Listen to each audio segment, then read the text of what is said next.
Welcome back. This segment of the Sports Source is brought to you by Daniel Hood Roofing. You've seen Daniel on our show here.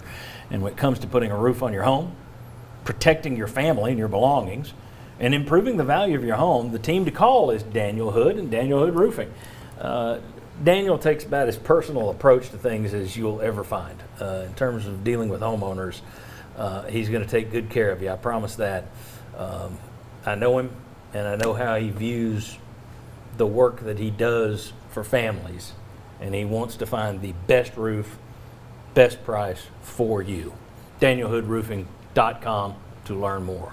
All right, rapid fire time. We got 4 quick questions, 1 for each panel. We even have special stats and graphics. I went to a lot of work last night, and we'll see them for 12 seconds each. Chuck, let's go ahead and put up the numbers here. The blue numbers are what Western Michigan did versus Pitt. Blue numbers are what Tennessee did versus Pitt. Yikes. My question, how much has Pitt's 44-41 loss to Western Michigan yesterday impacted your view of the Volunteers, Chuck? Well, I tell you what, it takes a little bit of the luster off of it, does it? I mean, luster off the loss? Luster off the loss. I mean, but it makes it look like Pitt was more beatable than maybe, it turned out they were. Because that was a home loss by Pitt to a non-Power 5. And their head coach, that's the first time that's happened in his 7 seasons there. And the time of possession wasn't close. It was 40 minutes, Western Michigan. So it wasn't like that was a fluke. Yeah, well, I will say this too, and it's the oldest adage out there. We do a lot of talking about everything else in football. If you just bet on turnovers, that's 99% of it. Pitt won here. They were +3 in turnover margin. They were -3 in turnover margin yesterday, and they lost. That's for all the analysis that we all do, and it all makes sense. It's just hard to predict. It's who turns it over. Yeah. All right, Jimmy. As a group, and let's put up the numbers here. You can see what they did against Bowling Green and what they've done since. As a group, did we jump the gun in terms of our views of Jabari Small and Tyon Evans? Because we were all gushing over how good they looked after Bowling Green, and since then, did we jump the gun? Yes, and I'll say this, the offensive line has not helped them, but when you play Tennessee Tech, Tyon Evans, you got to break some tackles.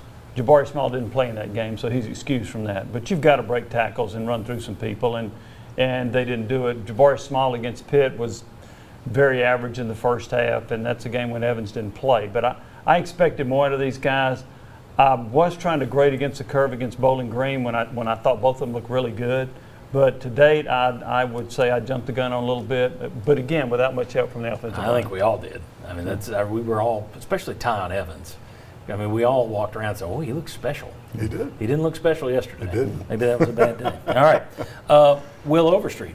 Yes. Let's go ahead and put up these guys. For all the hype surrounding Byron Young, I thought he looked particularly small yesterday, just pure speed rusher. And I went back and looked. Derek Barnett, when he was here, now he's listed as defensive end. All these guys played both. But he was 6'3", 265. Darrell Taylor, 6'4", 255. Byron Young, 6'3", 235. So my question for you is, any concern about the way they're using the size-wise compared to what other teams are doing? And what did you think of his rushing ability yesterday? So a couple of things. So I've noticed a trend. If you look at Alabama and Georgia's top pass rushers, one of them 6'5", 225, one of them 6'4", 235. It's a passing game now. So what guys are saying to these guys is, if you're going to lose a step by gaining weight, don't worry about it. It's more important to be a great pass rusher, speed guy, than it is to be able to be stopping the run. It's probably why Florida had success yesterday. So there is a challenge to that. But I didn't see enough from him to say, yeah, he's going to be awesome at pass rush, because one, Tennessee Tech was throwing the ball fairly quickly. They weren't sitting back there. Two, when he was in, a lot of times they were doing the tight end tackle kind of in games, where that's not really, you're beating your man one-on-one, so you can't really pull a lot from that.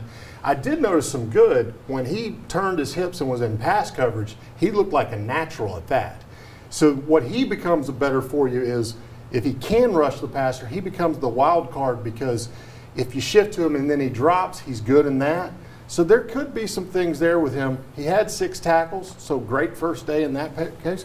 So it's too late to judge, too early to judge of what he's going to be. But I said on the weight thing, it's kind of the way the game's evolved. Yeah, I came into it expecting a Barnett, a Taylor, a Chandler Jones type, guys that are 30 pounds heavier.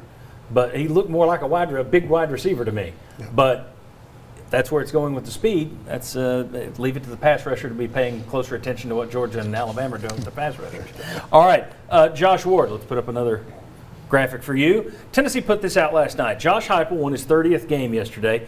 He is the 5th fastest active coach to get to 30 wins. All those other guys walked into good situations, just as he did at UCF. He's the only one that decided to go and take on a rebuild somewhere else. But is this too small a sample size to pay much attention to? Or you put some stock in the fact that Heupel's been off to such a quick start?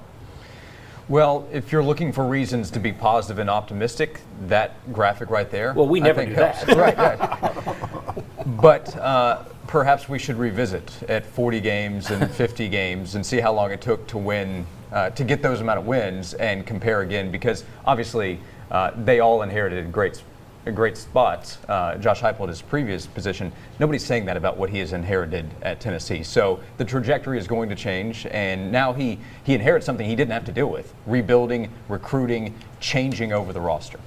I give him credit for that, because they all inherited good situations, all 4 of those guys. And if you put Chip Kelly here this year, or Kirby Smart or whoever, I think they're all going to have that trajectory go. Definitely. I think they're all going to be dealing with it. So I'm not going to buy completely in and say, oh, he's the 5th best coach in America. But I think he deserves some credit on that one. All right, very good. Interesting stuff. What bold moves should Tennessee make heading into the Florida game next week? We'll have the VFLs here, and we got some stuff for you to tell you what they should be doing. Maybe some surprises for you. That's next. Come on back on the Sports Source. The biggest sports crew in the state of Tennessee. This is the Sports Source.